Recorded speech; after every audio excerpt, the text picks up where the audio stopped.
টানা 5 দিনের ভারী বর্ষণ আর পাহাড়ি ঢলে ফুলে ফেঁপে উঠেছে নদ নদী। বিপদসীমা অতিক্রম করে লোকালয়ে ঢুকে পড়েছে বানের পানি, প্লাবিত শত শত গ্রাম। এর সঙ্গে সাগরের অস্বাভাবিক উঁচু জোয়ারে ভেঙেছে বেড়িবাঁধ। জোয়ারের পানি ঢুকে তলিয়ে গেছে শত শত ঘরবাড়ি। একসঙ্গে বন্যা, জলাবদ্ধতা ও জলোচ্ছ্বাসের মতো পরিস্থিতিতে চরম দুর্ভোগে পড়েছেন হাজারো মানুষ। চকরিয়া, পেকুয়া, মাতামুহুরী সদর ও উখিয়া উপজেলার বিস্তীর্ণ নিম্নাঞ্চল প্লাবিত হয়ে বসতবাড়ি, শিক্ষা প্রতিষ্ঠান ও গ্রামীণ সড়ক তলিয়ে জনজীবন মারাত্মকভাবে ব্যাহত হচ্ছে।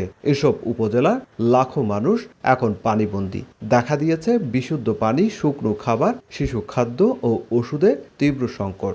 অনেক পানি উঠছে, আমরা বাসার মধ্যে থাকতে পারছি না। রাস্তাঘাট এবং সব জায়গায় তলিয়ে গেছে। চোলা থেকে পানি ঢুকে গেছে, মানে রান্না বান্না বেশি কষ্ট হচ্ছে। প্রায় আমাদের এখানে 500 পরিবার এই পানিবন্দী অবস্থায় আছে।